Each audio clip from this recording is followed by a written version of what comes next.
El Centro Académico de la Memoria de Nuestra América presenta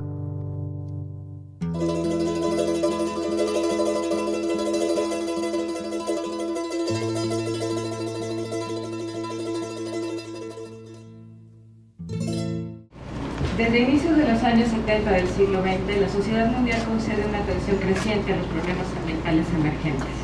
Son los años del nacimiento de los movimientos ecologistas modernos, de los primeros informes del Club de Roma, de la Cumbre Mundial de Estocolmo, de las luchas antinucleares, de grandes catástrofes por accidentes químicos y nucleares y de contingencias ecológicas dramáticas en algunos de los grandes centros urbanos del planeta. En este contexto se sitúa el inicio de la ecología política, como una necesidad de reformulación de la teoría y la práctica política en medio de una serie de transformaciones sociales, cambios culturales y la evidencia de la emergente crisis ambiental que se reflejaron en la inestabilidad de la ciencia en general y de las ciencias sociales en particular. El estructuralismo, que hasta entonces había sido el referente epistemológico predominante de las ciencias sociales de la modernidad, entró en crisis mostrando los límites de categorías como evolución, norma, función social, estabilidad institucional. Este quiebre dio paso a nuevos esquemas de investigación y producción teórica basados en la noción de conflicto social, pero de cara a una nueva problemática, la globalización económica y la crisis ambiental a escala planetaria.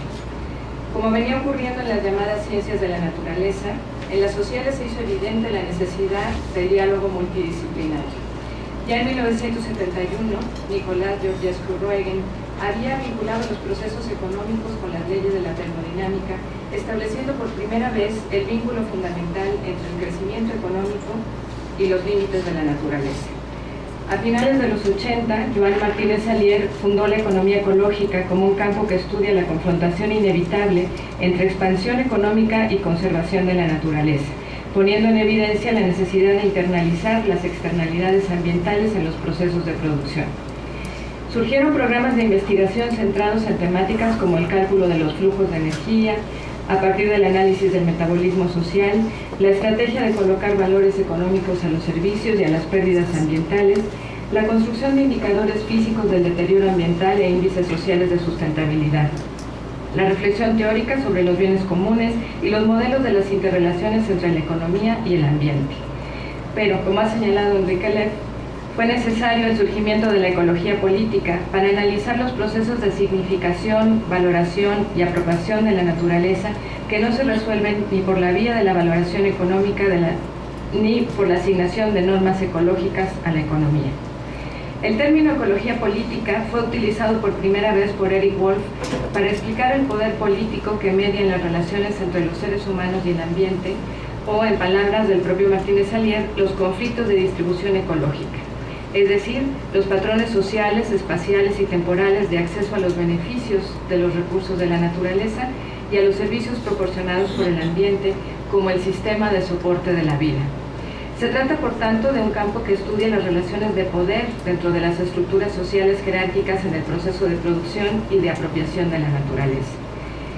La ecología política se superpone a la economía política, ya que permanentemente se refiere a otras dimensiones del conflicto, especialmente a las relaciones de poder y a los diferentes lenguajes de valoración, a veces intraducibles e inconmensurables por la racionalidad científica, de los cuales son portadores los diferentes actores implicados en estos conflictos.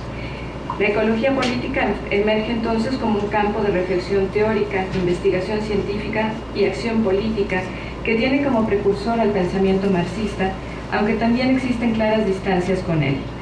Frente a la crisis del marxismo, la ecología política retomó algunas de sus herencias centrales como el materialismo, la dialéctica, la perspectiva histórica, la noción de crisis y la intencionalidad política de la transformación social, pero dejando de lado postulados insostenibles para la perspectiva ecológica como la idealización del productivismo, que privilegia el desarrollo de las fuerzas productivas como un valor absoluto y a los productores como actores políticos estratégicos con un finalismo histórico.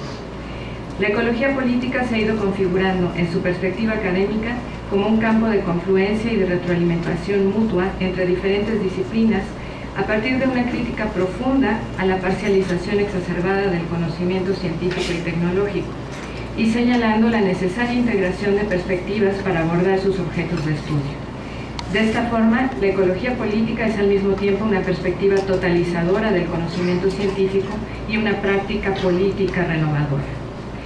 Alain Lippié afirma que la característica básica de la ecología de la especie humana es su carácter político, dado que los seres humanos producen y reproducen su subsistencia colectivamente, lo que implica necesariamente que su relación con el medio natural sea siempre mediada por relaciones sociales de dominación y de consenso.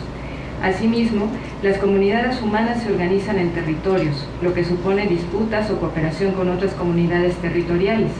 Por tanto, la ecología, entendida como la especialidad científica centrada en el estudio de las poblaciones de seres vivos y su vinculación con el entorno que los rodea, pasa espontáneamente a ser política cuando interpela los modelos de desarrollo económico insustentables. A la ecología política conciernen no solo los conflictos de distribución ecológica, sino el explorar con nuevas miradas las relaciones de poder que se entretejen entre las formas de vida de las comunidades humanas y el mundo globalizado. Esto es, el conflicto político sobre la distribución ecológica y las luchas sociales por la apropiación de la naturaleza. O más claramente, los procesos de explotación de la naturaleza a través de la explotación de los seres humanos y sus culturas en sus dimensiones materiales y simbólicas. Hoy asistimos a una crisis general de la economía mundial que es al mismo tiempo una crisis financiera, social, económica y ecológica, por lo que la ecología política llama al diálogo a diversos campos de conocimiento, para conformar una visión interdisciplinaria y compleja con la intención de comprender mejor la complejidad de los conflictos sociales de nuestro tiempo y construir alternativas que permitan reorientar nuestras formas de pensar el mundo y desenvolvernos en él. Por otra parte, la ecología política no se circunscribe únicamente al llamado conocimiento científico. En los últimos años, múltiples autores que trabajan en este campo de conocimiento, sobre todo aquellos que se encuentran cercanos o se dejan influir por las experiencias de América Latina, van incorporando al andamiaje conceptual nuevos entendimientos sobre la importancia de la diversidad cultural en la construcción de conocimientos ambientalmente relevantes. Diversos especialistas han mostrado que la diversidad biológica del planeta está indisolublemente vinculada al manejo que a través de la historia han hecho de ella miles de pueblos y comunidades locales. A nivel mundial se reconoce que estos pueblos se han adaptado adecuadamente a ecosistemas frágiles, han desarrollado importantes conocimientos acerca de los recursos naturales que los rodean y con frecuencia han adoptado métodos y técnicas muy complejas para gestionar su hábitat de manera sostenible. En años recientes, nociones como memoria biocultural, de Víctor Toledo, diálogo de saberes, de Enrique Leff y Carlos Galano, ecología de saberes, de Boaventura de Sousa, pluriverso, de César Carrillo Trueba, pluralismo epistemológico, de León Olivet, entre otras, expresan este interés por dar a los conocimientos tradicionales y populares el lugar relevante que les corresponde en la búsqueda de alternativas a la crisis civilizatoria. Sin duda, la ecología política se ha nutrido de los aportes hechos desde el pensamiento ambiental de América Latina. Joan Martínez Alier, Pedro Segenovich, identifican algunos rasgos característicos del ecologismo político latinoamericano.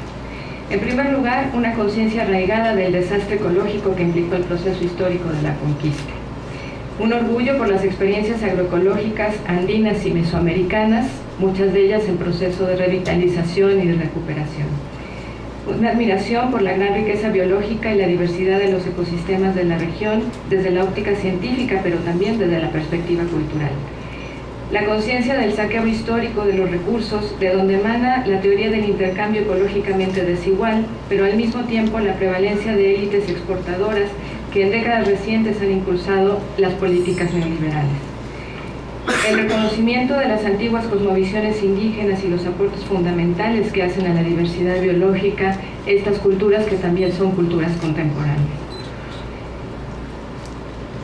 Una extracción creciente de recursos por el avance del capitalismo de extractivismo, por el capitalismo de extracción, el surgimiento de movimientos de justicia ambiental, la construcción de inventarios de conflictos y víctimas por parte de activistas sociales en la perspectiva de una nueva ecología política.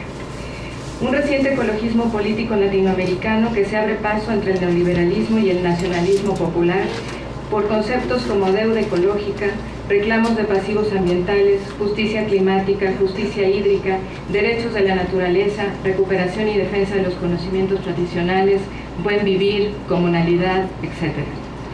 De tal suerte, en Latinoamérica la ecología política se va construyendo con algunos anclajes conceptuales bastante claros. Por una parte, la perspectiva histórica del colonialismo, el antiguo y el contemporáneo, y por otra, la perspectiva de la pluralidad étnica y cultural de nuestra región. Esto se hace evidente, por ejemplo, en el enfoque desarrollado por Arturo Escobar, que define este campo como el estudio de los conflictos distributivos económicos, ecológicos y culturales.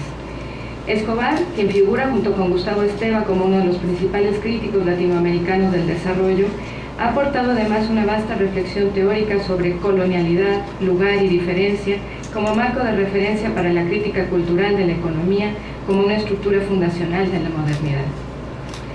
La reivindicación de saberes plurales y la necesidad de construir racionalidades alternativas es un punto clave en la perspectiva de Enrique Lehto.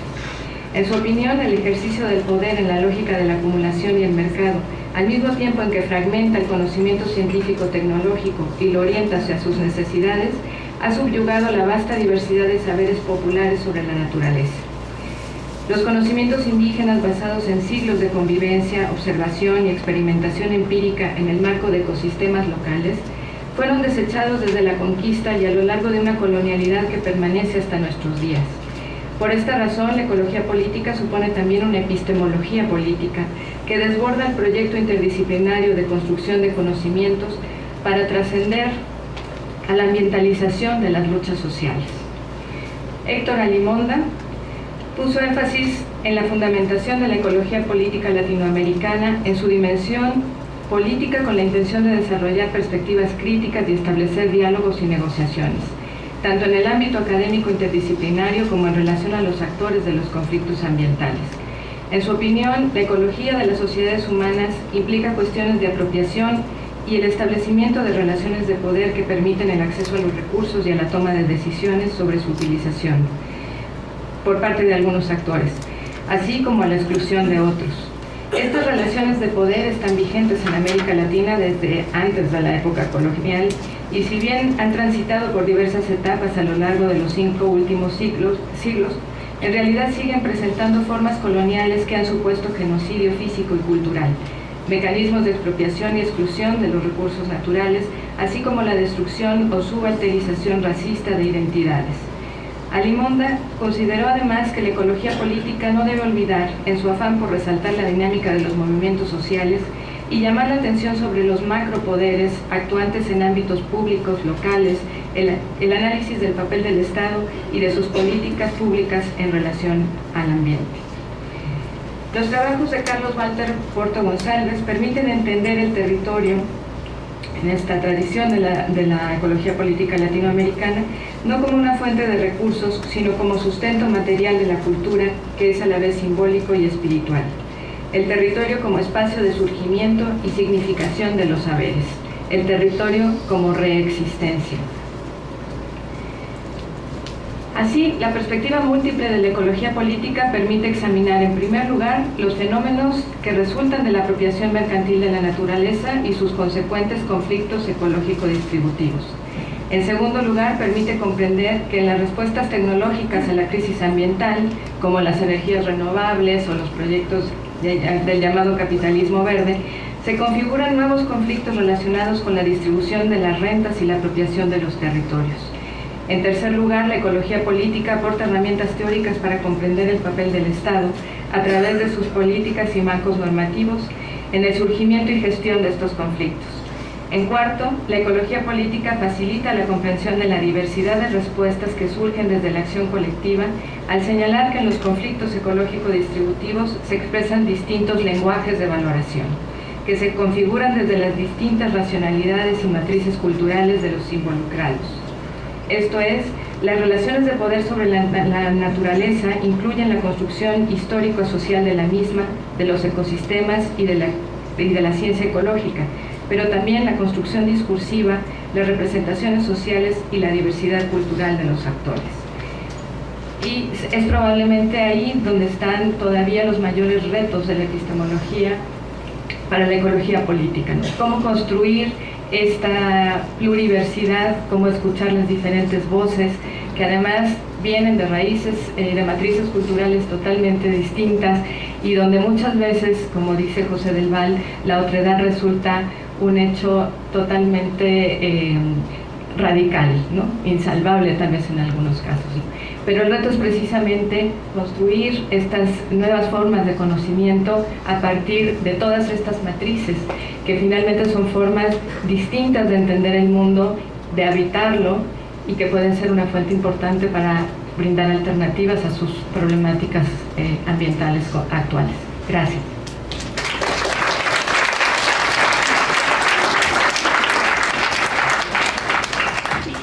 Le damos la palabra a la otra, por favor. Buenos días, un gusto de estar aquí en la Ciudad de México. Vuelvo de vez en cuando, estuve estudiando del 81 al 84 en el Colegio de México y siempre es grato volver, pero cada vez que vuelvo encuentro un México diferente y cada vez más problemático. Que desde mi punto de vista, México es la historia resumida y antelada de América Latina.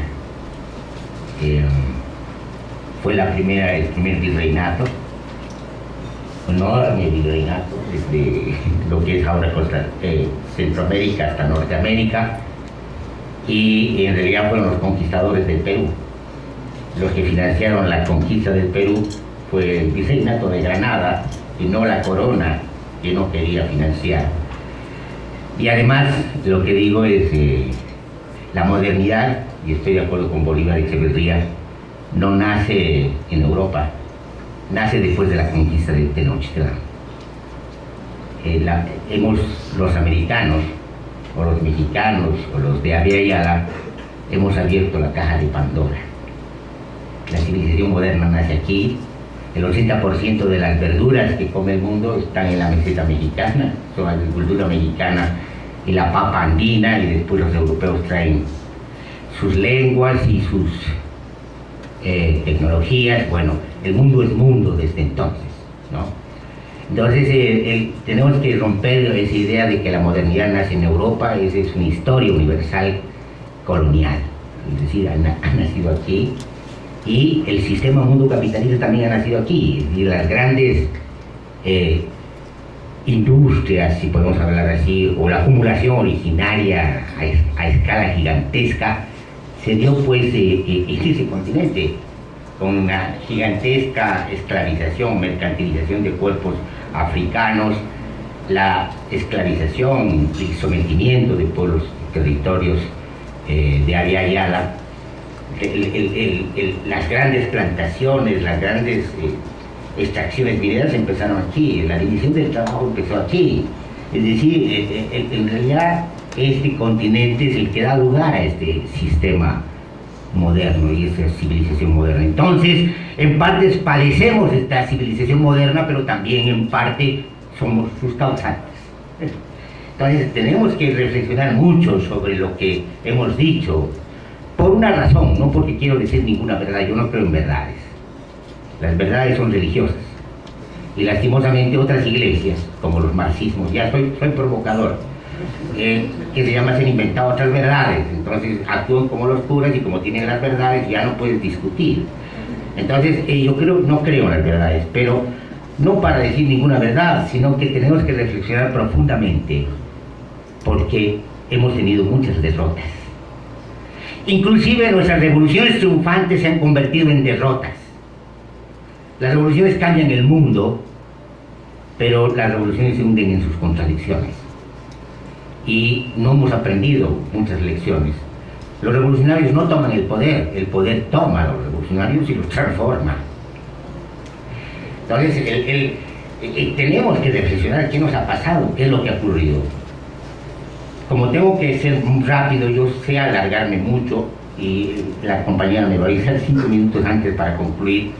Voy a tratar de ser sintético en las ideas. No hemos aprendido las lecciones, y ese es un problema. Y parte de nuestras derrotas y la construcción de las derrotas futuras, inmediatas, posiblemente tenga que ver con que no aprendemos las lecciones.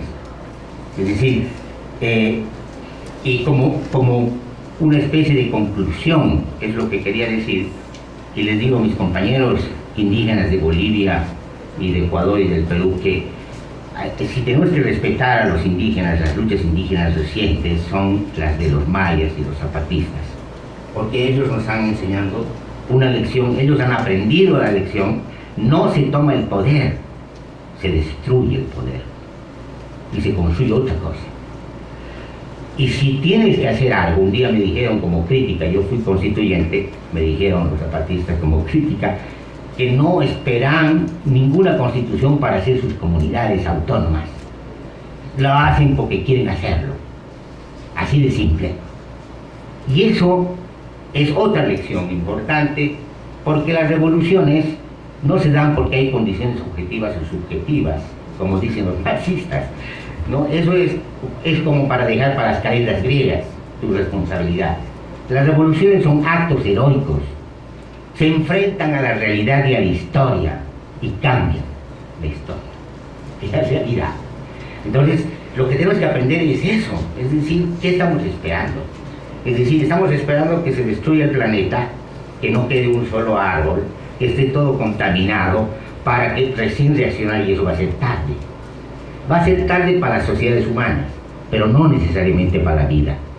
La vida puede continuar sin el ser humano porque no ha aprendido la lección.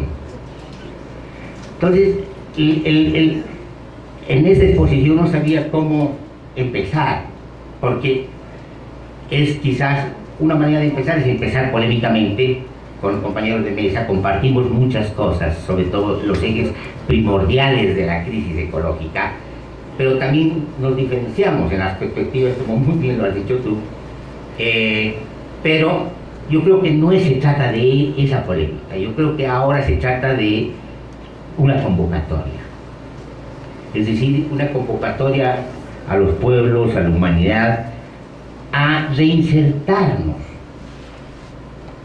a la vida, a los ciclos de la vida, porque esa es la ecología. Considero que la ecología es la primera multidisciplina del pensamiento complejo, de la nueva epísteme. Todavía las universidades, inclusive la ecología política, ya estoy empezando, no quería polemizar, todavía están en la vieja división del trabajo y de los saberes, que es capitalismo. Creemos en política, la política es una autonomización que se da en la división de los saberes, en la epísteme moderna. Y creen los modernos también que hay una sociología, o sea, han dividido, de la misma manera que han dividido sus modos de producción, han dividido los saberes. Nosotros no podemos movernos de esa manera, porque al movernos de esa manera estamos reproduciendo el capitalismo de alguna manera, es decir, en los saberes. Tenemos que romper con esas autonomizaciones, porque no existen esas autonomizaciones. Ecológicamente, el mundo es complejo, articulado e integrado. Y el problema de la economía política, sobre todo la economía política que menciona Marx, que en realidad viene de Ricardo, esa economía política supone una economía política más larga, la economía política generalizada. La economía política generalizada es lo que no hizo Marx. Marx empezó con una especie de estrecho, parcela, la economía política ya hecha, la economía política de los economistas, la economía política del valor, pero esa economía política ya suponía una economía política general y generalizada, que empezó mucho antes. ¿Cuándo empezó? Ahí está el tema. ¿Cuál es la primera economía política, para decirlo en términos un poco torpes? Esa economía política empieza con las religiones monoteístas, cuando separan espíritu de cuerpo, valorizan el espíritu y desvalorizan el cuerpo. No se puede separar el espíritu del cuerpo. Cuando separas, tienes un fantasma, es decir, tienes un fetiche, para usar la apreciable crítica de Marx, que es esa su corte, la crítica a la ideología, ese fetiche. Y nosotros hemos idolatrado los fetiches y hemos descartado lo sustantivo que era el cuerpo, que era lo único que nos vincula a los ciclos ecológicos, que era lo único que sabe Porque si hay algo que sabe, alguien que sabe, es el cuerpo, no nosotros. El cuerpo resuelve miles de problemas sin que intervengamos nosotros y nuestra razón abstracta, ¿no es? Nuestra prepotencia, nuestro narcisismo, que interviene, sí, la razón, el desarrollo, la evolución. No, es decir, el cuerpo ya resuelve todo eso. La razón que hemos construido es una razón abstracta, separada del cuerpo, y también es una razón fantasma. No es que no existe la razón forma parte del cuerpo, de la percepción, de la fenomenología de la percepción, y cuando lo arrancas como una flor, se muere. Entonces, ¿no? Esas razones que hemos cultivado durante la modernidad son parte, pues, de la economía política. Y esa economía política, al separar espíritu de cuerpo, después, al separar la guerra contra las mujeres, tres siglos de guerra contra las mujeres que eran el entramado comunitario. La guerra no empezó en la Revolución Francesa, ese es otro cuento que nos han contado. La guerra empezó contra las mujeres, que se levantaron contra los señores feudales, las iglesias, los burgueses, y frente a ese levantamiento vino una contrarrevolución que llamamos capitalista, modernidad y Revolución Francesa. Cuando precisamente 3 siglos duró esa guerra contra las mujeres, porque era una guerra contra el cuerpo, contra el erotismo, el cuerpo, el erotismo en el buen sentido de la palabra, el erotismo en el sentido estético, en el sentido de la sensibilidad. Entonces, esa guerra contra las mujeres la perdimos. Nos defendimos a las mujeres donde estaba el entramado comunitario. Y después queremos hacer revoluciones como hombres, como machos, la revolución socialista, ¿no ve? Entonces, ¿qué es eso? O sea, hemos perdido en un momento el camino, porque hemos perdido la comunicación con todos los otros seres. La comunicación corporal, la comunicación que sabe efectivamente, porque el saber que hemos construido no sabe que no sabe. Además, ese es el otro problema, ¿no? Entonces, nos hemos metido realmente en un problema muy serio. Y la economía política del género es cuando nos dan los roles, cuando se pierde la guerra contra las brujas, contra las mujeres. Entonces, esos roles es una economía política. Valorizas al hombre como ideal y desvalorizas a la mujer. Si toda nuestra construcción de la civilización moderna es eso. No es solamente el capital es una culminación de todo lo que ha ocurrido. Entonces, necesitamos hacer una reflexión de qué nos ha pasado y por qué la revolución socialista terminó siendo parte del modo de producción capitalista, solo que sin burgueses, pero sí con burócratas que cumplían el mismo papel. Es decir, hemos hecho una revolución socialista, en nombre del socialismo, pero sin libertad. Pero ¿cómo puedes separar libertad de justicia? Es decir, esas separaciones son inauditas. Y esas separaciones han permitido que las revoluciones socialistas construyan estados policiales, que era un retroceso respecto al estado liberal. O sea, hemos cometido barbaridades. Y lo más grave es que no nos hemos inmutado de todo lo que hemos hecho. Hemos cantado loas como si fueran victorias de la historia, cuando eran paradójicamente victorias y derrotas a la vez. Entonces, el problema tiene que ver con esta economía política. Y esta economía política generalizada es la que nos ha separado definitivamente de construir una civilización de la muerte.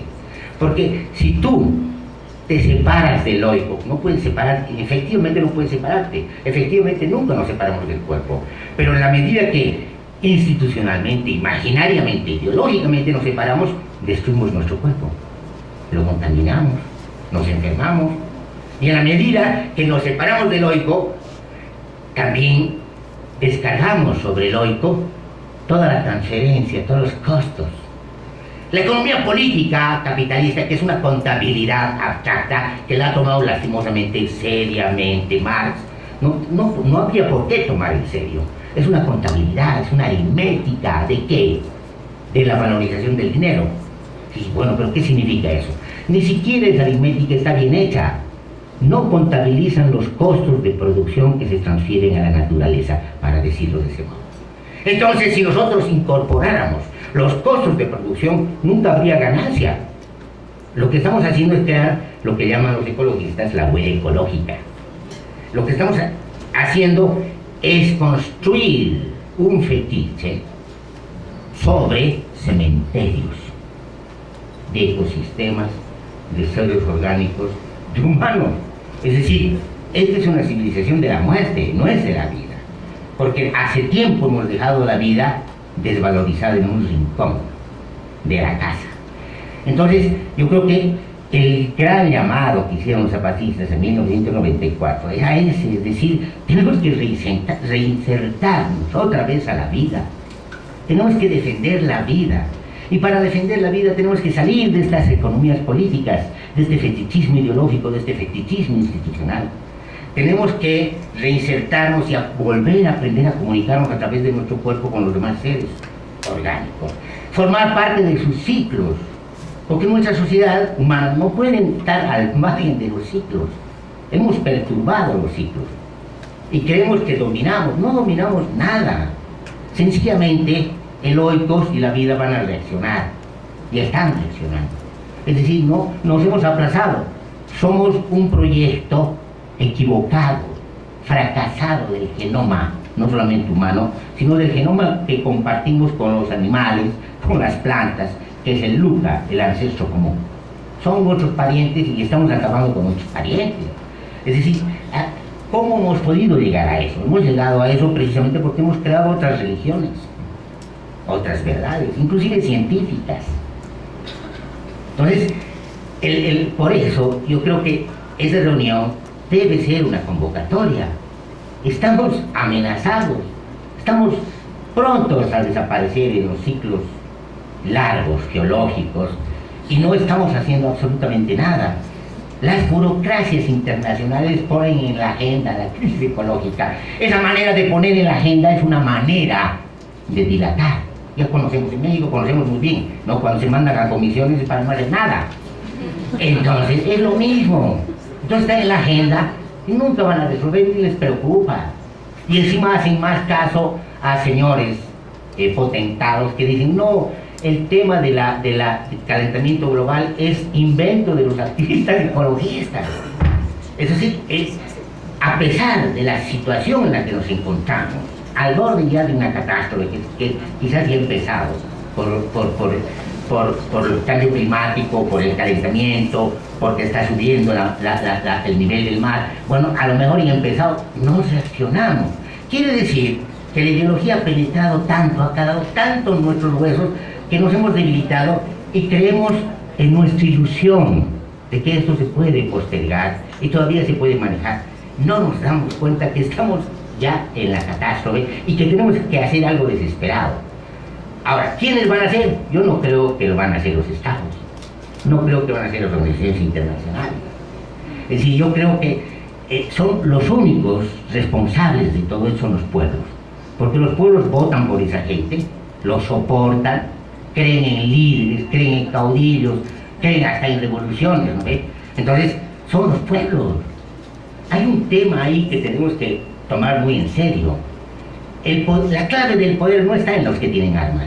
La clave del poder no está en los que tienen el poder. La clave del poder está en los que dejan de luchar. Cuando dejas de luchar, es el poder el que se beneficia. Entonces, ahí está el tema, somos nosotros. Ya Wilhelm Reich lo dijo una vez respecto a la época del nazismo, cuando dijo de que hay un deseo del amo. Es decir, el conformismo, el aceptar es dejar de luchar. El secreto del poder está ahí, está en nosotros. Nosotros reproducimos el poder todos los días, hipotéticamente, especulando en una especie de ficción política. El día que los pueblos digan ya no nos gustan estas reglas del juego, vamos a jugar otro juego, se cae todo esto como castillos de naipes. Se cae como castillos de naipes. El problema es ¿por qué no ocurre eso? ¿Por qué creemos en fetiches? ¿Por qué creemos en instituciones? No es que no tiene que haber instituciones, no estoy diciendo eso. Lo que estoy diciendo es de que las instituciones han sido creadas para que sean nuestros instrumentos. ¿Cuándo se han convertido en nuestro fin y nuestro origen, en nuestros dioses? Somos esclavos de las instituciones. Las teorías no son verdades, son también instrumentos, son linternas para ver en la oscuridad. darle esencia a un concepto es como creer en una verdad y convertir la teoría, que es un instrumento, en una gran verdad, lo que se vuelve de por sí un obstáculo epistemológico. Son instrumentos, cuando no sirven hay que desecharlos. Tenemos que construir otros, más adecuados, mejores, porque son instrumentos. La única, si mantenemos esa palabra que no me gusta, verdad, si mantenemos la única realidad efectiva, es la realidad de la complejidad de nuestro planeta y del planeta más grande, que es el universo. Es decir, esos ciclos permiten que nosotros estemos, que haya vida en el sentido ampliado. La existencia es vida, las partículas infinitesimales se agrupan, forman leyes fundamentales, las moléculas han dado la vida en sentido biológico, no hemos sido nosotros, la inteligencia ya estaba en las moléculas. Hemos creado un antropocentrismo tremendamente peligroso. El hombre es el centro, el fin de la evolución. El hombre no sabe nada. Las tecnologías del hombre son muy complicadas. La tecnología de una hoja es bien simple. Es capaz de absorber energía solar, ¿no ve? Y producir oxígeno y nos da... Sí, es el saber. Lo que hacemos nosotros realmente es demasiado aparatoso. Entonces nos hemos creído demasiado y ese creerse es lo que nos ha perdido. Entonces yo preferiría no tanto entrar en polémica, sino más bien tratar de que todos nos autoconvoquemos, porque la situación realmente es peligrosa. Y la única manera es empezar a desmontar todas las instituciones que hemos construido. Entre ellas, nuestros estados, nuestras fronteras. Si este continente ha abierto la caja de Pandora, porque hemos abierto la caja de Pandora, este continente es el que ha creado esta civilización moderna. Diga lo que diga la historia universal europea, nosotros tenemos que cerrar esa caja de Pandora. ¿Y cómo vamos a cerrar? Deberíamos borrar todas las fronteras y los estados. Deberíamos, el primer acto anticolonial, para no ser demagogo, en Bolivia decimos Paco, hablador, ¿no? El primer acto anticolonial es desconocer los estados y sus fronteras. Tenemos que construir una confederación de pueblos de Abya Yala. Eso es lo que tenemos que hacer.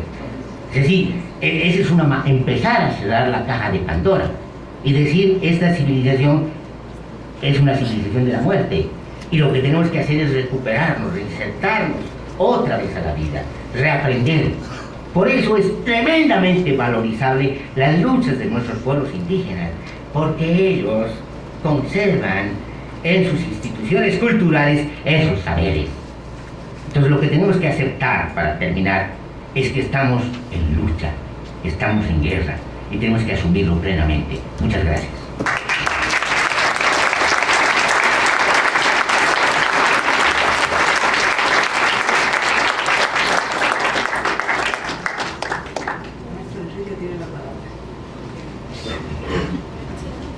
Si es que me llega la palabra.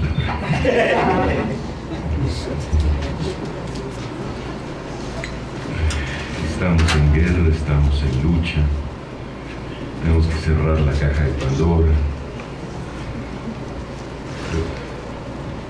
Son los hilos por donde vamos a ir tejiendo, ¿no? Pero antes, yo tengo que agradecer profundamente a esta universidad, pero sobre todo a estas maravillosas mujeres que tengo el privilegio de que sean mis amigas de la vida, a Beatriz,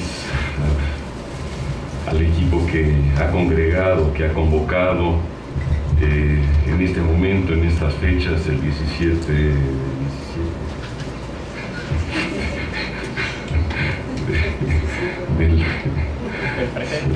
del presente, a la tarea pues irrenunciable de hacer lo que la humanidad no ha hecho hasta ahora, que es tratar de comprender de qué va la vida, ¿no? Y que se ha vuelto pues el tema político de actualidad el más acuciante, ¿no? Y que denominamos psicología política, epistemología política, ontología política, ¿no? Quisiera también uno que está en contra de matar a los animales y la fiesta taurina, pero no puede evitar la metáfora, ¿no? En esta faena, dedicarla a mi querido amigo Héctor Alimonde, quien nos ha dejado, pues sí, muy tempranamente, hacer un homenaje a su vida, a su obra,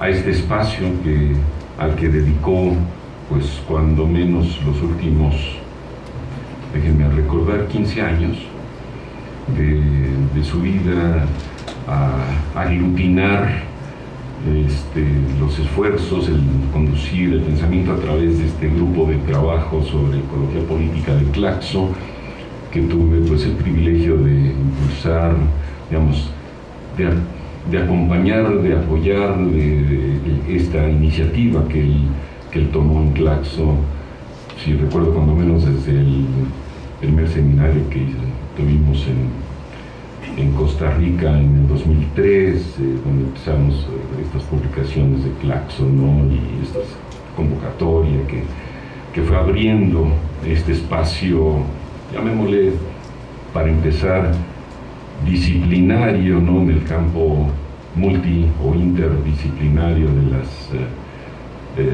de las ciencias, para convertirlo en el foco, digamos, de reflexión, donde se aglutinaban, digamos, iban convergiendo pues tantas preocupaciones actuales que tienen que ver obviamente con la crisis ambiental, los movimientos sociales que iban surgiendo en torno a los conflictos socioambientales, y en fin, abrir ahí un verdadero campo sino de batallas intelectuales, ¿no? de reflexión, pues para comprender lo incomprensible. Se puede cerrar la caja de Pandora, o somos cada uno de nosotros como seres humanos la caja de Pandora, o sea, estamos constituidos de esa manera. ¿Por dónde sintetizar, por dónde configurar las palabras con palabras, estos pensamientos que se nos agolpan, ¿no? Para tratar de responder a esta crisis civilizatoria, ambiental, humanitaria, que se nos viene desbocando año con año, segundo por segundo, y que viene rebasando todavía como si fuera el principio de la entropía, ¿no? Nuestra capacidad de contenerla, de organizarla, de crear de ese caos un orden de inteligibilidad. La crisis ambiental, lo hemos dicho ya hace mucho tiempo y reiterado siempre, es en el fondo, yendo más al fondo de las determinaciones del capital, que es ya una configuración, un dispositivo de pensamiento, de instituciones, de un proceso instaurado en la modernidad. Es en el fondo y en el trasfondo una crisis de la dificultad de comprensión, déjenme decirlo para irnos articulando, de la vida. Digo cosas que suenan y son tremendas paradojas. ¿Cómo es posible aceptar en la culminación de la sociedad del conocimiento, del iluminismo, de la razón, que ha sido bien controvertido y cuestionado, la incapacidad del ser humano para comprender aquello que ha generado pues la construcción humana del entendimiento del mundo, y que ha arrastrado al mundo a esta degradación entrópica de nuestras vidas, ¿no? ¿Cómo es posible quitarnos toda la arrogancia de ser el animal racional, ¿no? Desde Aristóteles nos creemos que que ahí estriba nuestra gran diferencia y nuestro privilegio como seres vivos, y darnos cuenta que aunque hayamos penetrado los agujeros negros y aunque hayamos activado las energías del átomo y seamos capaces de construir las mejores ingenierías para intervenir el gen de la vida, o sea, como soporte de la vida, se le ha escapado no nada más a Darwin, digamos, o a la termodinámica de la vida, se le ha escapado al pensamiento humano. Es decir, tenemos que admitir, porque eso trasluce, que el gran problema es que el ser humano no ha aprendido a habitar el planeta vivo, que es la Tierra, conforme a las condiciones de la vida. O sea, Raúl decía, nos hemos equivocado, hemos fallado, estamos colonizados por la modernidad, por el capitalismo. Pongamos un poco de lado el debate si eso lo creó Europa o la creó el primer virreinato. Estamos profundamente colonizados, la mente está colonizada por la construcción de la propia metafísica, por ese modo de comprensión del ser. Nos decía, es que el ser humano pues casi tiene que poner un poco de lado la arrogancia del intelecto y simplemente reinsertar nuestros cuerpos en los ciclos de la vida. Y como a él le gusta cuestionar los límites de las verdades, yo me voy a permitir tomar algunos puntos de error para también llevar al tumbarle alguna de esas aseveraciones, ¿no? Y para llevar las cosas al punto, si ustedes quieren, crucial. O sea, la reflexión epistemológica que ha hecho explosión junto con la crisis ambiental y que ha anidado muy fuertemente en el pensamiento ambiental, pues hace tiempo que dijo lo que hay que hacer es abrir la interdisciplinaridad, lo que hay que hacer es la ecología de la mente y la ecología del pensamiento, es decir, dejar que fluyan todos los saberes y rearticular todos los saberes. Yo también lo dije en muchos momentos anteriormente. Y ahora a mí también me gusta ir, no es que me guste, o será por ahí la pulsión de vida, ¿no? Y ir derribando esas certezas a medias. Obviamente, la capacidad de regeneración de la comprensión del mundo tiene que abrirse a lo que he dicho, un diálogo de saberes. Es decir, a convocar todas las intuiciones y a darle su lugar a todos los derechos de ser de los seres humanos. Porque el derecho de los pueblos, los derechos humanos, el derecho a la diversidad de modos de ser en el mundo, es el único contrafuerte que hoy en día se presenta como un poder defensivo y que abra con puertas hacia lo alternativo, que se presenta a la colonización absoluta, planetaria, ¿no? del capitalismo mundial, ¿no? Es desde ahí donde se puede abrir. Pero, siempre pero los saberes del mundo, no nada más los saberes de las disciplinas científicas, están ya en un punto de maduración que basta, digamos, abrirle las compuertas para que fluyan, se articulen y entonces recuperar de ahí el saber absoluto de Hegel.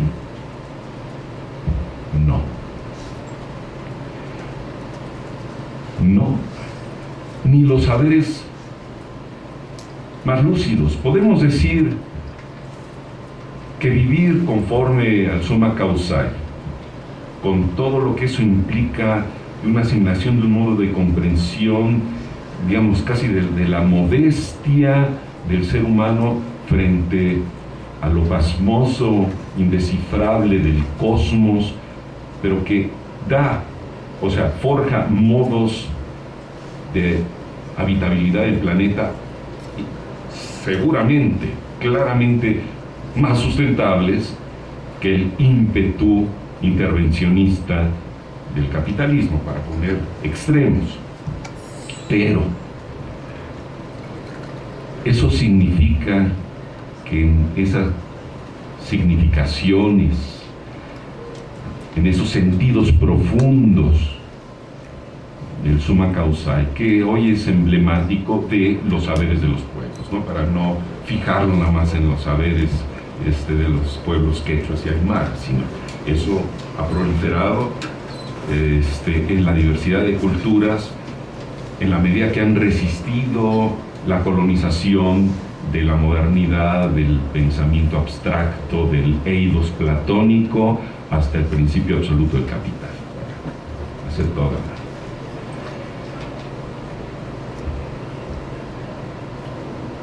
Y tendríamos que admitir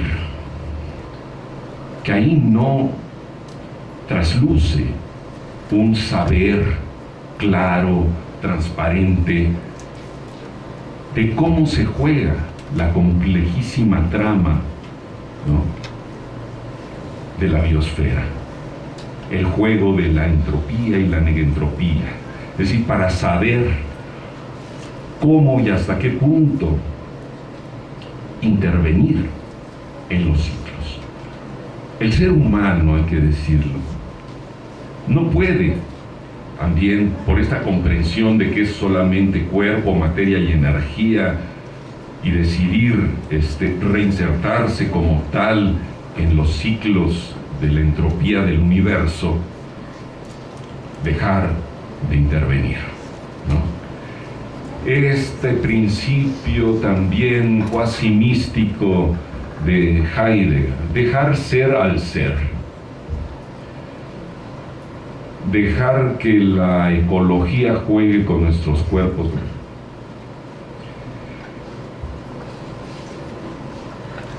Es posible, es decir, está bien como provocación, ¿no?, de los límites de la arrogancia del ser humano, pero ¿es eso posible? O sea, basta con romper las fronteras de los conocimientos, basta con romper las fronteras políticas de nuestros países para crear la nacionalidad de Abiyala, y entonces con eso reconstituimos esa falla profunda. Y déjenme llegar ahí, a la herida profunda, a la falla profunda, porque sí es pues, relativamente difícil y fácil acusar al capitalismo mundial, a veces al imperialismo yanqui, ponerle nombre, antes era Bush, ahora es Trump. No están libres de culpa, y uno puede acotar las problemáticas que van generándose por los modos particulares, como va abriéndose camino, ¿no?, hasta las entrañas de la tierra, el capitalismo mundial, ¿no?, a través de las teorías de los Chicago Boys y cómo se alimentan de estas teorías económicas para legitimar supuestamente el reaganismo o el thatcherismo o el trumpismo, ¿no? O, si quieren, pónganle nombres de los líderes, presidentes latinoamericanos o del mundo, porque salvo, no sé quién se salve, digamos, de estar atrapado y constreñido por esa condicionalidad de ser en el mundo, ¿no? Esta idea del ser, hoy ser en el mundo es estar atrapado por eso. ¿Cómo se desarticula eso? ¿Cómo se abre una transición histórica Fíjense, la historia ha estado marcada por guerras, marcada por conflictos históricos. Hemos llevado a la barbarie absoluta con el Holocausto. Hoy en México estamos acercándonos a cuestiones casi, tengo que decir casi, tan trágicas e humanitarias como aquel momento histórico. O sea, la degradación de la humanidad, no es nada más la degradación entrópica del planeta, que la vemos avanzar a pasos agigantados y donde el cambio climático es quizás uno de los signos que articula una multiplicidad de procesos que se dan, pero junto con ello está la degradación humana, de los valores, de un sentido de vida que ha dado fuerte soporte y ha servido de contención en muchos momentos, a pesar de la brutalidad humana, al desencadenamiento de una impronta, de una voluntad de poder, que es parte de la naturaleza humana. No nos ha bastado los saberes de Freud y de Lacan para saber las negruras, digamos, de la constitución humana y poderla contener.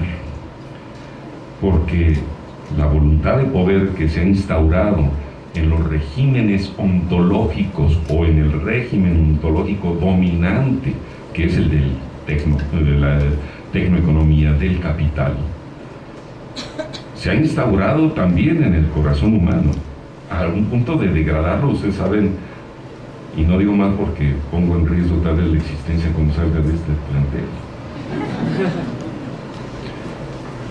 Porque si uno dice cualquier cosa de esa, como los periodistas que caen uno tras otro cada día, simplemente por decir lo que todo el mundo sabe, ¿no? Y a ese punto estamos en la vida.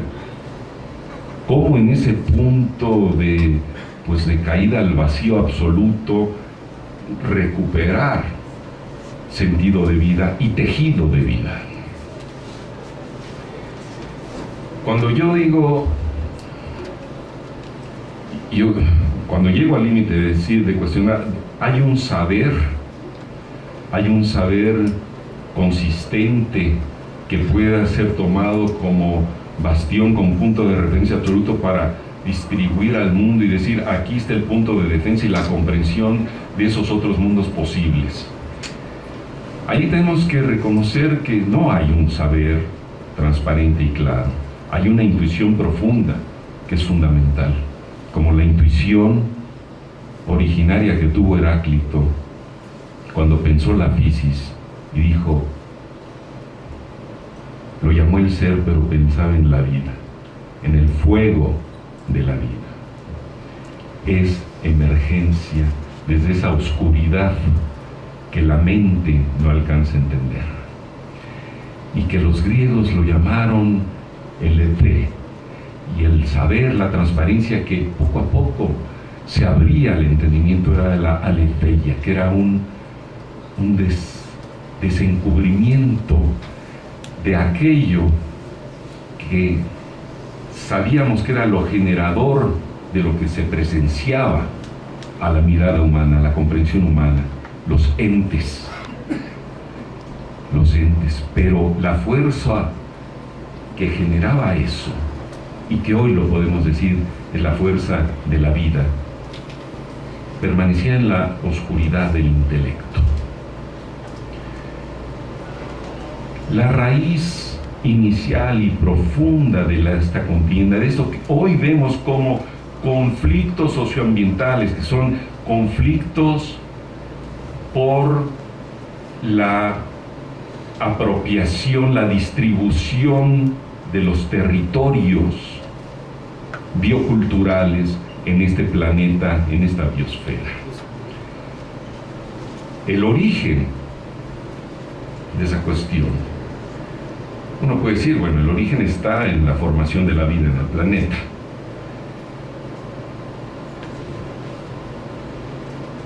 Pero la crisis profunda está cuando pusieron, como decía el caricaturista, al ser humano en el planeta. Es decir, el momento de la disyunción de lo real y lo simbólico. Tenemos que entender que el propio simbolismo, la creación de esa facultad, de esa capacidad, viene pervertida de origen. Los griegos lo llamaban los pseudos, y es algo que está instaurado en la mente y luego en el corazón. Es lo que, mientras toda la metafísica ha tratado de llegar a la comprensión del ser y creer que ahí está el núcleo fundamental que fue olvidado, como decía Heidegger, en la historia, y de ahí viene decurrente todo este desvío y esta falla histórica. El ser y la reflexión sobre el ser ya está trazada por el lenguaje, que es hijo, digamos, o configuración que se da en el ser humano al tiempo que emerge y se configura, ¿no?, ese orden simbólico. En ese orden simbólico decimos que las cosas que se presencian, lo que brota de la fisis y que intenta atrapar, comprender, recoger el logos de Heráclito, ¿sí? Ese ser está marcado ya por el hecho de que el lenguaje dice que las cosas son. Dice, esto es. Entonces viene esta obsesión de la metafísica por comprender el ser de los entes, y luego llega en el punto final con Heidegger a buscar la verdad del ser. En esa fuga mística hacia la verdad del ser, que sería la que conduce al mundo. Eso es lo que va de alguna manera generando, ¿no?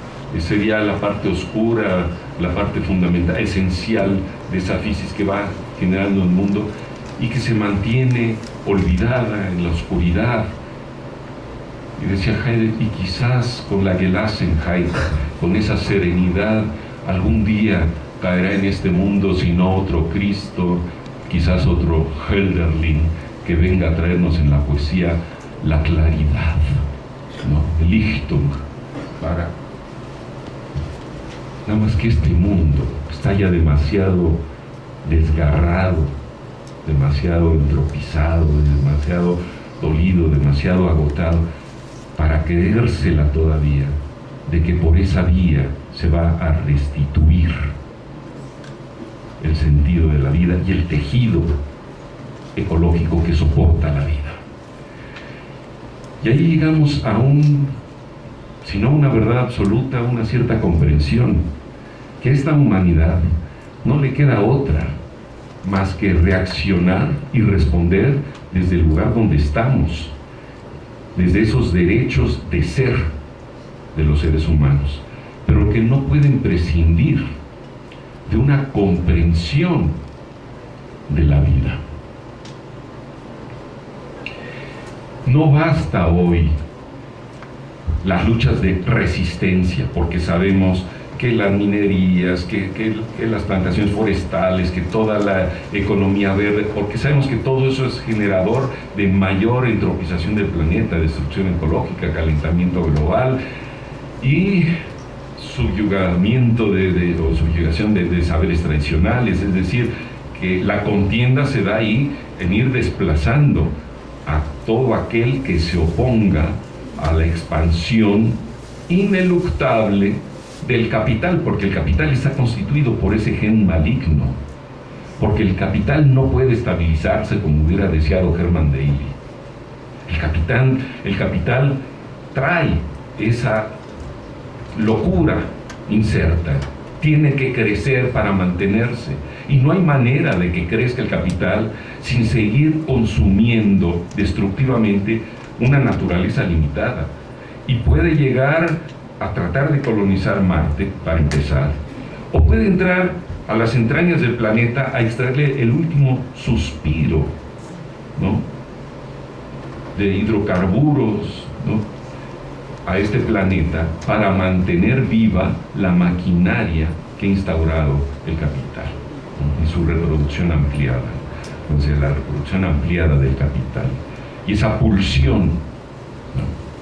Entonces, estamos atrapados en esa pulsión incontenible del capital que se extiende desplazando, aniquilando,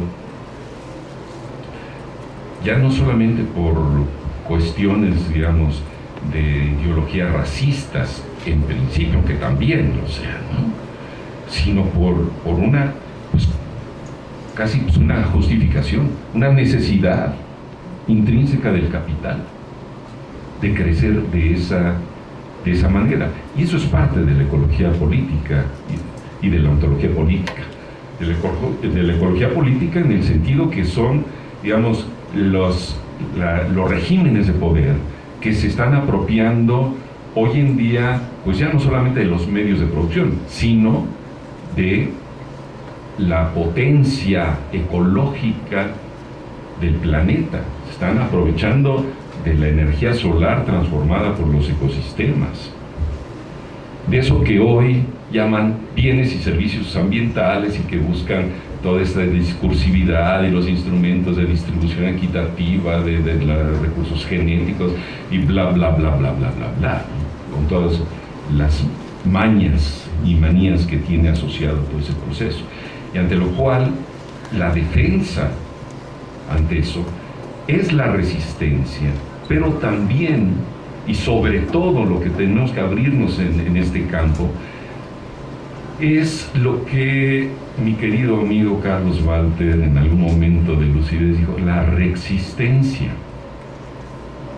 y que me he ido de la mano con eso, los procesos de reexistencia, porque en la resistencia no es solamente resistir sino repensar cómo desde estrategias de poder para defender la territorialidad, desde la identidad, desde el derecho de ser en el mundo, ¿no? Como también revivir, reinventar, reconstruir esos modos de ser.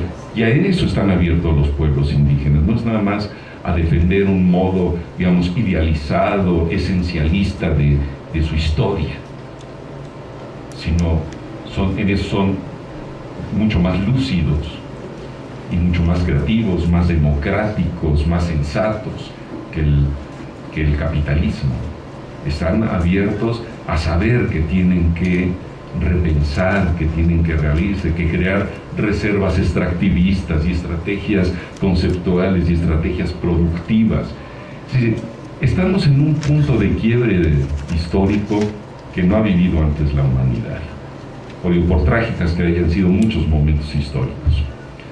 Es la primera vez, y suena de veras difícil decir, que el hombre se presenta, el hombre y la mujer, los seres humanos, estamos ante un dilema y una dificultad de comprender las oscuridades de la vida.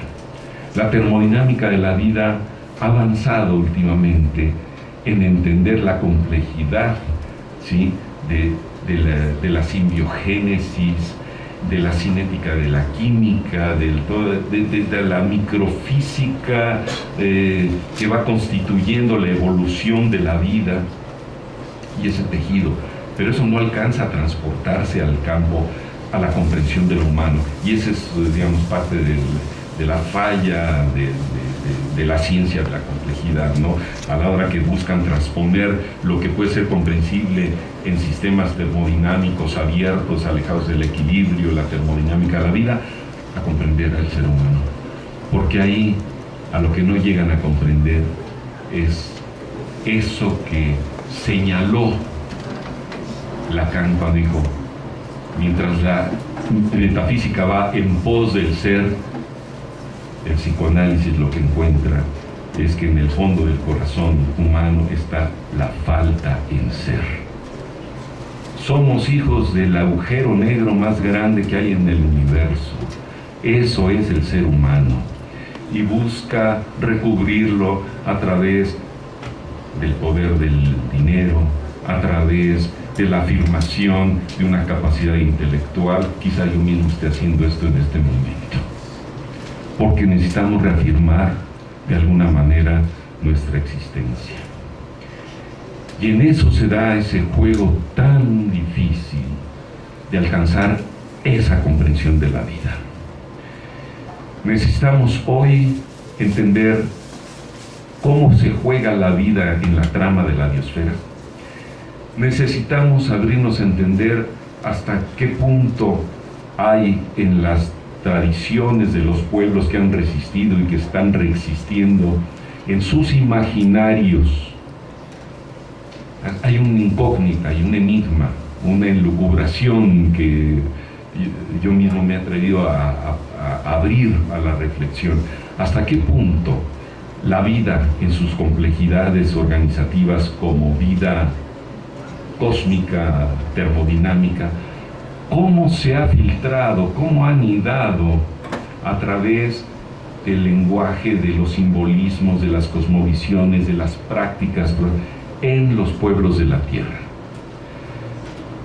O sea, aquilatar y valorizar eso. Cuando dice Martínez, lenguajes de valorización, si son lenguajes, son modos diferenciados de comprensión, porque como dice George Steiner, cada lenguaje crea otro mundo.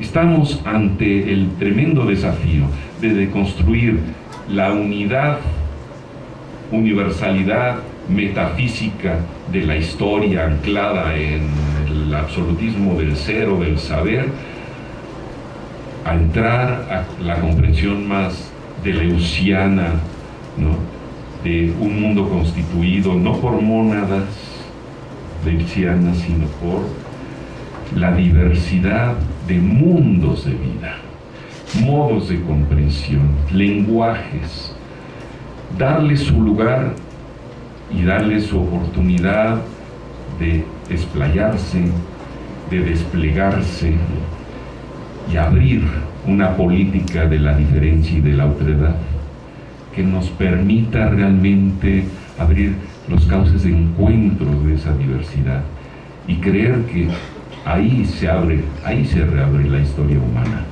Ahí se abre por primera vez en esta historia, quieren tomarla de los 350.000 millones de años en los que surgió el ser humano en el planeta.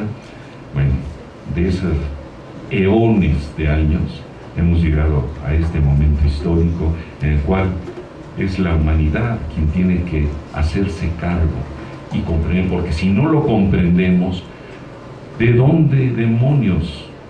Y tendrá que salir de los demonios, de las cajas de Pandora, de ahí donde están los demonios.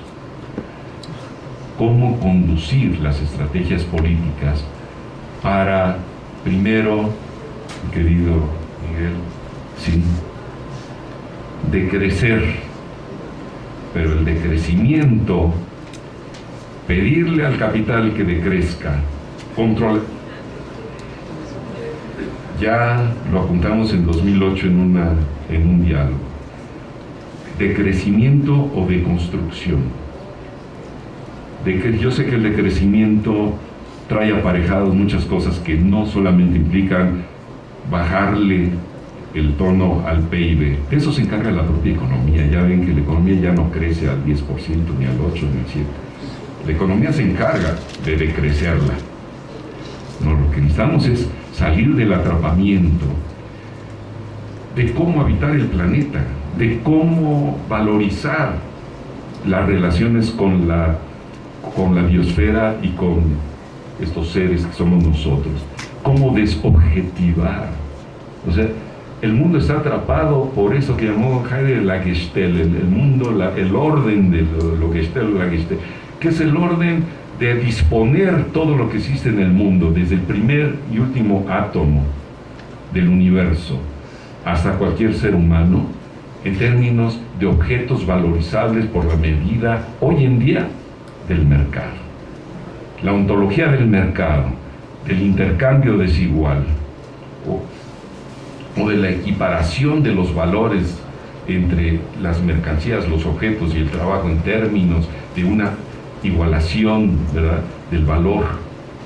Eso es lo que ha llevado a esta debacle, y por eso tienen tanta razón el summa causae cuando dice vivir bien, no mejor, porque ya la palabra mejor, y eso me lo enseñaron allá en Bolivia, los pueblos de la tierra, mejor ya implica una ambición de mejor y lleva a un dominio. Vivir bien tiene esa profunda sabiduría de vivir conforme con las condiciones de la vida. Dejo por ahí ahora para destapar las cajas de Pandora. Gracias.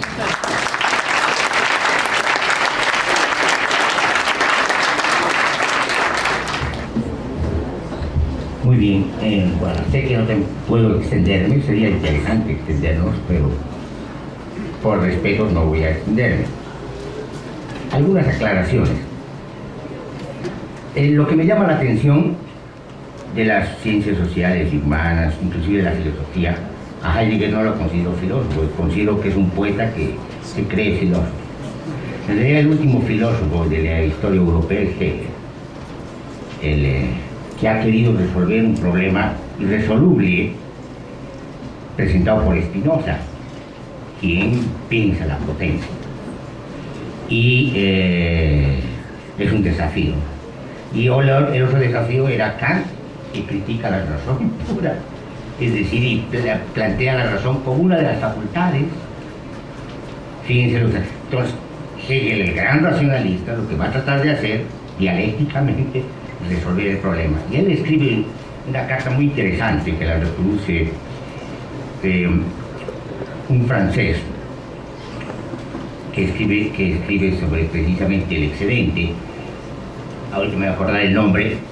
Él dice: estoy escribiendo la fenomenología del espíritu porque no quiero volverme loco, porque precisamente el desafío de él es el sinsentido y él quiere salvar el sentido.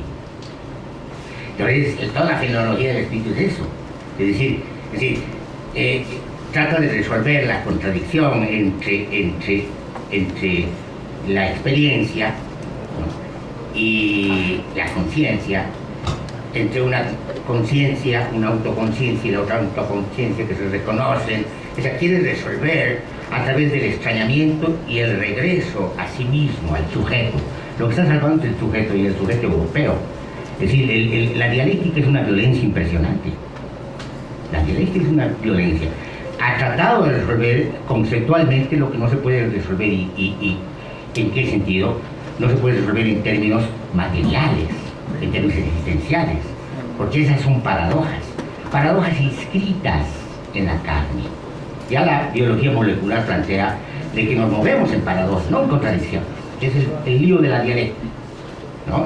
La simpleza de la dialéctica. ¿Cuáles son las paradojas? Es decir, hay cambios en la genética, en lo ontogenético, en lo fenogenético, porque nos mantenemos en la conservación. Es decir, la reproducción, la repetición de la conservación produce los cambios. Hay un juego entre el azar y la necesidad.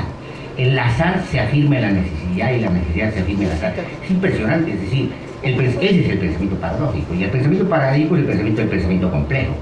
Lo que me llama la atención es lo siguiente: para no caer en lo que cae Foucault en las palabras y las cosas y sus epístemes, sino yo considero que hay tres grandes bloques epistemológicos. Todos tienen un zócalo, y ese zócalo es la física y matemáticas. Los presocráticos tuvieron su física y matemáticas, todas las civilizaciones tienen su ciencia y su matemática. Es un absurdo creer que la ciencia solamente es moderna, ¿no? Ellos aprendieron a leer las estrellas y la geometría mirando las estrellas. Ellos aprendieron la agrimensura y a construir. Había una ciencia. No hay de ninguna manera sociedad sin ciencia. No hay ninguna sociedad sin escritura. El otro tema es el de las sociedades ágrafas, ¿no? ¿Qué es eso de las sociedades ágrafas? Todas las sociedades tenían capacidad de danza. La danza fue el primer gran mito, la primera gran trama a través de las cuales nos hemos comunicado con el cosmos. Es decir, la escritura es la danza, es el manejo del espacio, la inscripción en el espacio, el cuerpo. Entonces, todas las sociedades tienen su escritura. Que haya un fenómeno socio que haya dicho que los lenguajes son lenguajes con signos, el significante y el significado, y se basa básicamente en el paradigma del fonológico, es un problema de ellos, es un problema europeo. Es decir, ninguna lengua oral puede no tener un tipo de códigos que son escrituras. Ninguna sociedad ha dejado de escribir a través de los tejidos.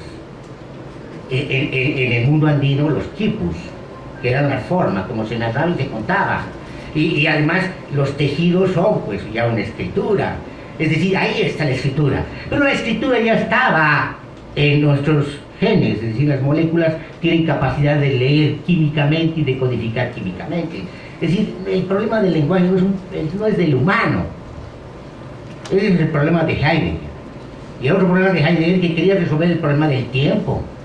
Cuando ya en 1900 la física cuántica y relativista plantea de que no hay espacio absoluto ni tiempo absoluto, sino espacio-tiempo, que es otra cosa. Es un tejido de espacio-tiempo, no hay. Entonces Heidegger, que no leyó la física relativista, que era nuestro zócalo, entonces dio vueltas y nunca se encontró con el tiempo, se perdió en el tiempo Heidegger. Entonces el tema es si la física presocrática de todas nuestras sociedades antiguas fue la base de la filosofía. Nadie puede ir más lejos de esa percepción. La física newtoniana fue de la filosofía y las ciencias modernas, pero nosotros ya ingresamos a otro zócalo, que es el de la física relativista y la física cuántica, que nos muestra un tejido complejo espacio-temporal en distintas escalas, que se ha llegado a la teoría de las cuerdas, que ha demostrado matemáticamente, no físicamente, de que el universo es una sinfonía de notas, y son las notas las que producen materias. Entonces, ya estamos en otra cosa. Lo que me sorprende es que todas las ciencias sociales, ciencias humanas, las filosofías, son tremendamente conservadoras. Se agarran todavía del naufragio, del viejo zócalo newtoniano, y no quieren pensar desde el zócalo, desde el desafío, desde la percepción que ya inauguró la física relativista.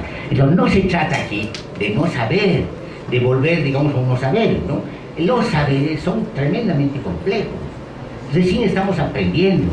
Cuando hemos descubierto que los saberes genéticos, los saberes biológicos, tienen esa capacidad de información, de memoria, de anticipación, entonces ya comprendemos que el tema del saber no es solamente humano. La razón humana ha creado un saber evocativo, pero sobre la base del sustrato de estos saberes. No puede separarse de su capacidad de intuición y sobre todo de su capacidad sensible, de percepción. No puede separarse.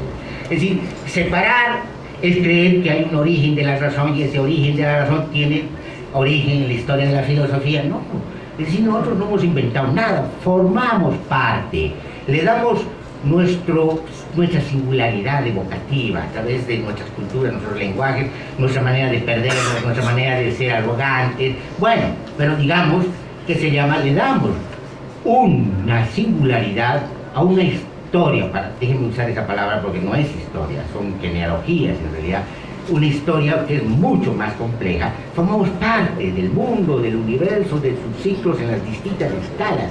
El tema es de que tenemos que tener la capacidad ya el desafío de estas físicas y el desafío del pensamiento complejo de pensar la integralidad, y no el tiempo, sino la simultaneidad dinámica, que es complejo, porque en realidad nos estamos moviendo no solamente en 4 dimensiones, es decir, no solamente las 4 dimensiones relativistas, es decir, las del volumen, las 3, el tiempo que está aquí articulado, sino, según la teoría de las cuerdas, 11 dimensiones. Las 7 restantes son plegables, es decir, tenemos dimensiones que son plegadas, que se han plegado a sí mismas. Recién estamos aprendiendo, digamos, a conocer cómo funciona el universo y las dinámicas moleculares, atómicas de las partículas infinitesimales de las cuerdas, cómo funcionan, porque para que nosotros estemos hablando en este momento, todo está funcionando de una determinada manera. Ahora, no es estático, la integración no es estática. ¿Por qué? Porque en realidad lo que ocurre es lo que dice un refrán que es muy maravilloso. Ese refrán es una mariposa en el DF provoca huracanes en Tokio.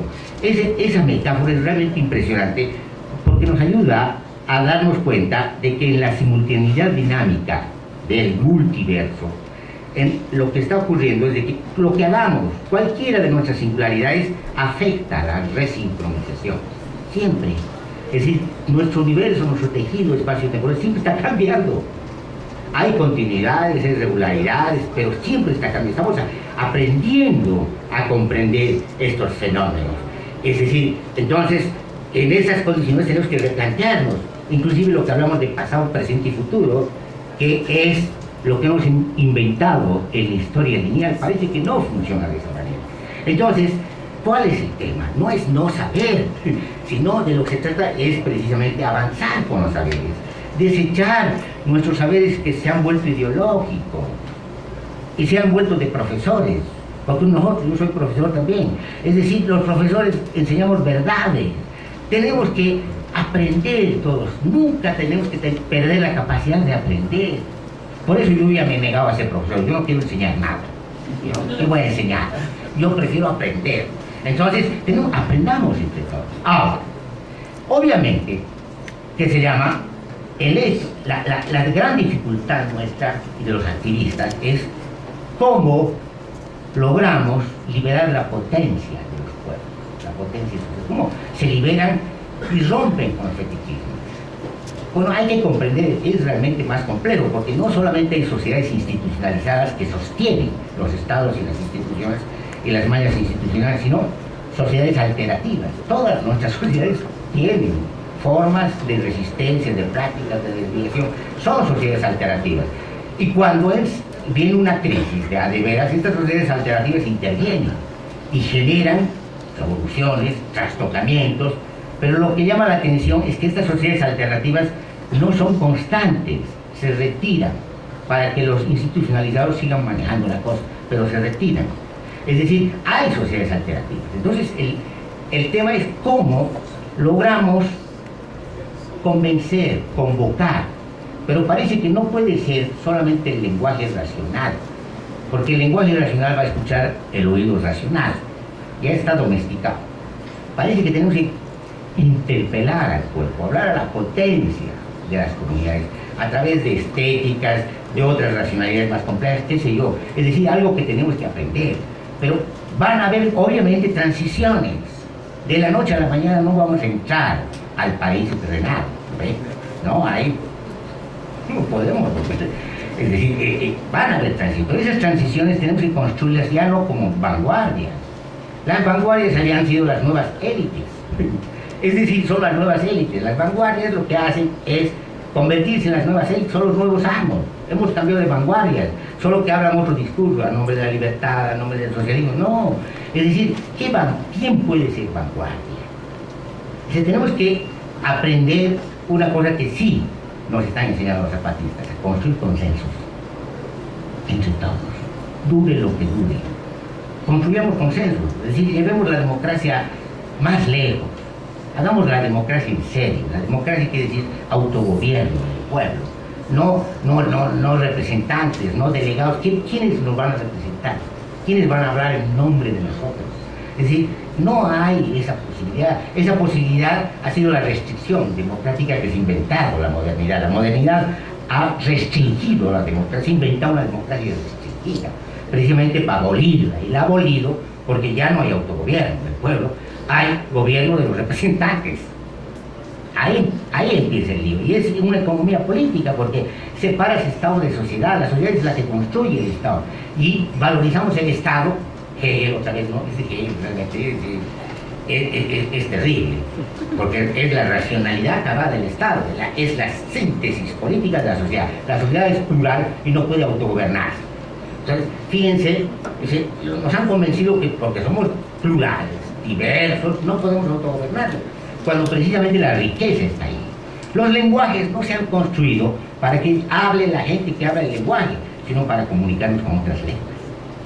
Entonces, el tema es de que ciertamente, es decir, pero ¿cómo vamos a construir las transiciones?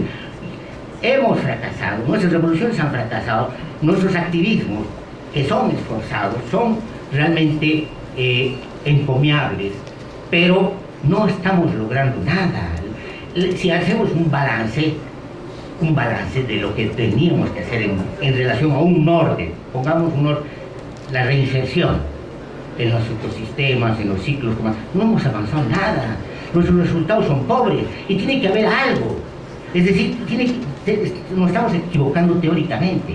Es lo que les decía a mi compañero marxista cuando yo era marxista, decía, bueno, si la revolución ha fracasado, entonces revisemos la teoría. ¿Por qué tienen que defender la teoría para no seguir con la revolución?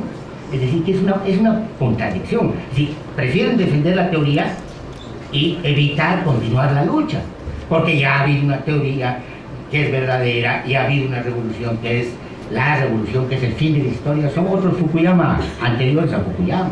Entonces, tenemos problemas y tenemos que ser autocríticos, tenemos que ser profundamente autocríticos, porque en algo nos estamos equivocando. Y para eso necesitamos construir convocatorias y construir saberes colectivos entre todos. Nadie es dueño de la palabra. Todos hemos aprendido de culturas, tenemos, que se llama, paradigmas incrustados, que aunque los hayamos revisado, pero hemos aprendido. Nuestro mismo saber es colectivo, nuestra tecnología es colectiva, no pertenece a estos cachavales que han privatizado la tecnología, la ciencia. E inclusive ya no deberíamos poner nuestros nombres en los libros, porque todo este saber es colectivo. Tenemos que aprender a construir saberes colectivos, entre todos, aprender, y por lo tanto tratar de desandar el camino que hemos andado, porque el camino que hemos andado, y hay hermanos que se explican, decir que sí, nos hemos equivocado categóricamente, estamos yendo a la vida. Y la única manera de evitar es tratar de encontrar dónde nos hemos equivocado.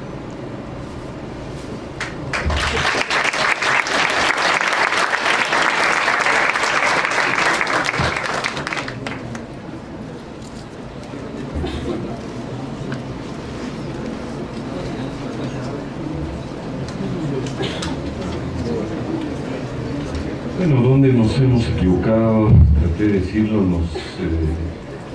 somos hijos de un equívoco. O sea, la equivocación es originaria, prácticamente. Y se ha desplazado hacia la dialéctica, hacia la contradicción, ¿no? De la diferencia originaria entre lo real y lo simbólico, que ha intervenido, digamos, el curso, llamémosle natural, de la evolución de la vida en la biosfera. Esta fue intervenida por el intelecto humano, por el logos, por el eidos y por la ratio y ahora por la racionalidad. Esa es la historia dicha en un gran resumen. Tenemos que aceptar que sí somos seres pensantes y eso nos diferencia, digamos, quizás, digo quizás, pero es un punto de diferencia con el resto de los mundos de la vida, ¿no? De los organismos, pero eso hace que nuestra intervención sea una intervención sobre el curso de la vida con mayor potencia y con mayores efectos, y de lo cual tenemos que hacernos responsables. Tenemos que entender que no hay nada más difícil en esta vida que pensar. No quiere decir que no pensemos todo el tiempo pensamos qué compramos en el supermercado o cómo atender las cuestiones cotidianas que hay que atender en la vida. Eso es normal, pero cómo comprender esto es terriblemente difícil. Y más allá de que decimos tenemos que abrir los canales, los cursos, para dejar del pensamiento, para limitar, para impedir hasta donde sea posible la represión del pensamiento, obviamente es parte, digamos, esencial de la libertad humana. Pero volviendo al tema que nos convoca en esta mesa, ¿no? ¿Hacia dónde avanza la ecología política? Hacia campos de estudio de los conflictos socioambientales, ciertamente. A percibir en dónde, con todas las dificultades y fallas, dónde se avanza en encontrar nuevas construcciones de nuevos modos de habitar el planeta. No se ha fallado en todo, es decir, yo no quisiera, si no crees en las verdades, totalizar a la totalidad, es decir, hay experiencias maravillosas que han surgido en esta emergencia del campo de la ecología política, y una de ellas que yo no me canso de repetirla es la de los seringueiros en Brasil, por ejemplo, la invención, ¿no?, de sus mundos de vida, de sus modos de producción, de las reservas extractivistas, de habitar dentro de los ciclos, no dejando de intervenir, pero asumiendo, comprendiendo la capacidad regenerativa, el potencial ecológico. Eso es un tremendo aprendizaje, como tenían y han tenido a lo largo de la historia muchos de los pueblos de la Tierra. Pero no debemos de olvidar que la civilización maya, insertada en un espacio geográfico, el trópico cálido húmedo de este continente, ¿no?, con la mayor riqueza biológica, algo había en esa construcción civilizatoria, algo había en esa dificultad de comprensión de los límites de intervención que llevó a estructurar de alguna manera a esa sociedad que intervino y sobrepasó los límites de sus ecosistemas, porque el declive, ¿no?, la declinación de la civilización maya fue anterior a la conquista. Es decir, hay que entender nuevamente qué hay en la impronta, en la pulsión del deseo humano, en esa falta en ser del ser humano, que va construyendo sociedades humanas donde emergen esas relaciones de poder entre los seres humanos, ese instinto casi de distinción, ¿no?, que termina volcándose sobre la capacidad de regeneración de los ciclos de la vida. Es decir, cómo el ser humano tiene que saber cómo insertarse no nada más en los ciclos de la vida, sino tomar responsabilidad sobre la reconducción de la vida en este planeta, más allá de si están especulando los termodinámicos de la vida, de que ahora, en lugar de pensar el universo que está desde el Big Bang destinado a la entropía máxima, ahora están pensando en que la vida terrenal va a colonizar el universo. Hay esos niveles de especulación, de reflexión, de construcciones astrofísicas, astronómicas, matemáticas, pero hay una tarea mucho más urgente a nivel de la supervivencia de la vida en este planeta. Junto con comprender la vida, junto con emprender, cruzadas mundiales como el de crecimiento, que van asociadas a ese sentimiento profundo de defensa de la vida. Necesitamos ir avanzando en un sentido político, es decir, de sabiduría política, de construcción de un saber estratégico. ¿Cómo legitimar? Porque es la única defensa que podemos tener. Más allá de acusar los crímenes contra la naturaleza y la humanidad, que no deben de cesar.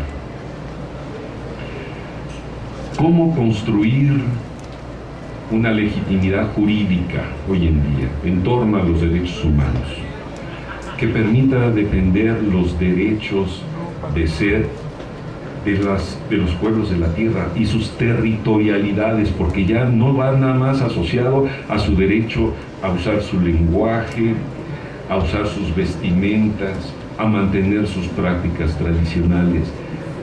No hay manera de preservar la cultura sin un territorio. Y hoy en día lo que está en juego, en los niveles más críticos en este campo, es la conflictividad, la conflictualidad de territorios de vida. La ecología política, la ontología política es el conflicto territorial, de territorialidades, de modos, no nada más de delimitar territorios, lo que se llamaban espacios étnicos, sino espacios para la reconstrucción, la invención de los modos de habitar el planeta. Y eso se tiene que traducir en una jurisprudencia, en legislaciones, es decir, en principios jurídicos que no surgen de los fundamentos de la ciencia jurídica y de la racionalidad jurídica establecida, fundada en el derecho privado, en los derechos individuales, personales. Cómo construir los derechos colectivos de los comunes, ¿no?, en la ciencia, en el espacio jurídico, así como hay que construir otra economía. Cómo construir una economía, un modo y modos, con plural, de producción sustentables, conformes con lo que podrían decir la capacidad de carga, la productividad negentrópica, ecológica de los distintos ecosistemas. Cómo abrir esos canales que implican trabajo académico, trabajo científico, pero también trabajo práctico, ¿no?, en el campo.